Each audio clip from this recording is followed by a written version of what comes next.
ሰላም ጤና ይስጥልን ውድ ተመልካቾቻችን ከኢሳት ነጻ የህዝብ ሚዲያ ዲጂታል ዜና ተጀምሯል። ከዜናዎቹ ጋር መሰረት ባዩ ነኝ። አብራችሁ ቆዩ። ወደ ቀዳሚው ዜና ተሻገርን።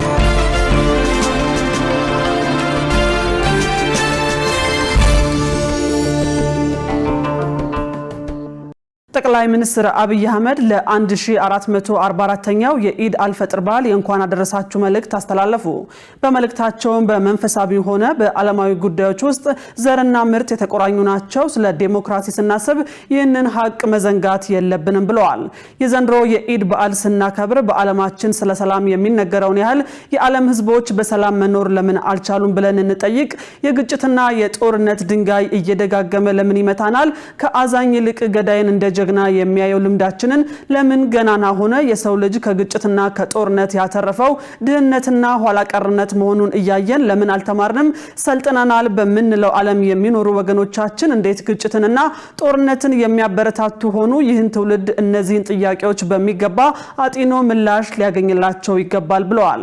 ሰው ከፈጣሪውና ከራሱ ጋር ከተስማማ ከማንም ጋር መስማማት ይችላልና ከረመዳን እሴቶች ጋር የተጣሉ ሰዎች ዘመኖቻችንን እንዲረብሹ ልንፈቅድላቸው አይገባም ያሉት ጠቅላይ ሚኒስትሩ በ12ኛው መቶ ክፍለ ዘመን እንደ 21ኛው ክፍለ ዘመን መኖር ቀድሞ መገኘት ነው።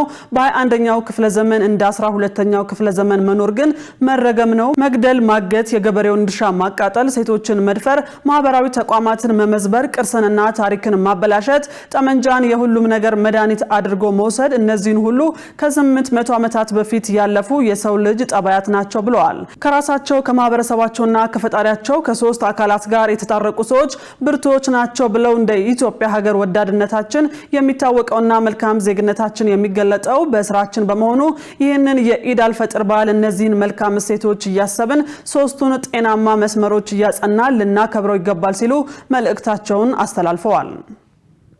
በሌላ ዜና ለኢድ አልፈጥር በዓል ለተሽከርካሪዎች የሚዘጉ መንገዶች ይፋ ሆኑ።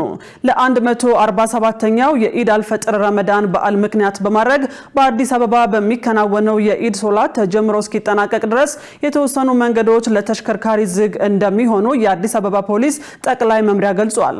በዚህ መሰረት የቅዱስ ዑራኤል አደባባይ፣ የኦሎምፒያ አደባባይ፣ የጋዜቦ አደባባይ፣ የጥላሁን አደባባይ፣ አጎና ሲኒማ መስቀለኛ፣ ቡልጋሪያ መብራት፣ ልደታ ጸበል፣ የከፍተኛ ፍርድ ቤት አደባባይ፣ ፈረሰኛ ፖሊስ ካምፕ መብራት፣ የሞላ ማሩ መታጠፊያ፣ የተክለ ሃይማኖት አደባባይ፣ የቴድሮስ አደባባይ፣ የአራት ኪሎ አደባባይና የሴቶች አደባባይ አካባቢ ከነገ አርብ ከንጋቱ 11 ሰዓት ጀምሮ ፕሮግራሙ እስኪጠናቀቅ ድረስ መንገዶች ዝግ እንደሚሆኑ ተመልክቷል።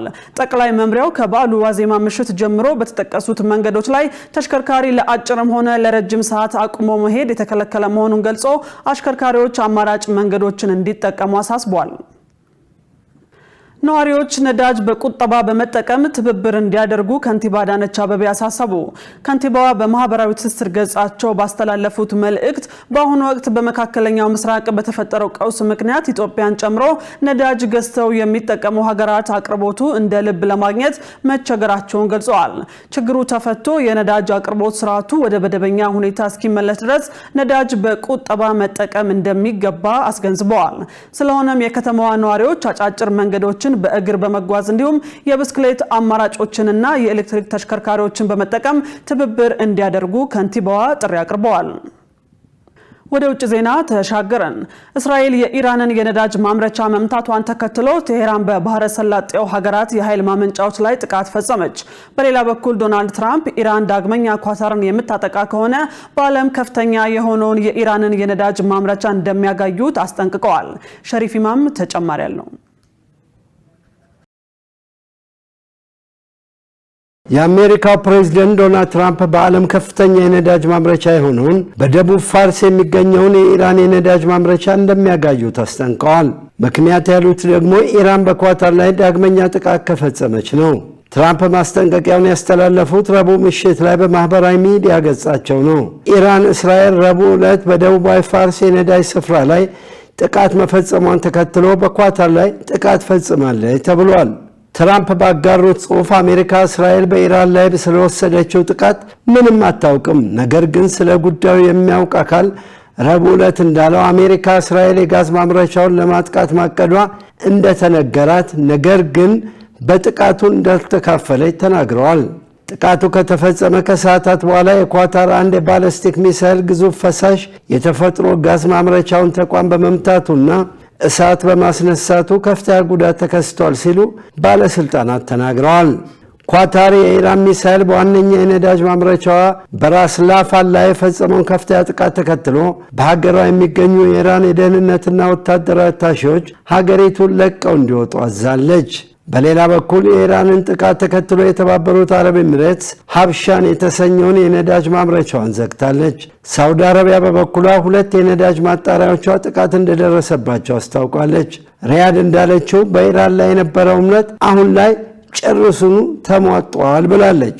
የኢራን የውጭ ጉዳይ ሚኒስቴር ሐሙስ ዕለት የፈረንሳዩ ፕሬዚደንት ኢማኑኤል ማክሮን ቴህራን ኳታር ላይ ጥቃት መፈጸሟን ተከትሎ የሰጡትን አስተያየት ተቃውሞ አስተያየት ሰጥተዋል።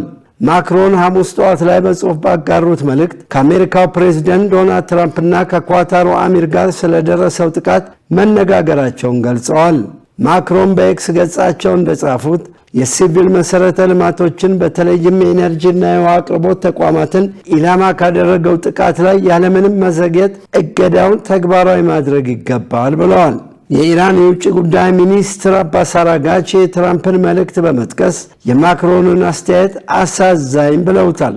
አራጋቺ በኤክስ ገጻቸው ማክሮን እስራኤልና አሜሪካ በኢራን ላይ ያደረጉትን ጦርነት በተመለከተ የሚያወግዝ አንድ ቃል አልተናገሩም። እስራኤል የቴህራንን የነዳጅ ማከማቻ ባፈነዳችበትና በሚሊዮን የሚቆጠሩ ሰዎች ለመርዝ ጭስ ሲጋለጡ አላወገዘም ብለዋል።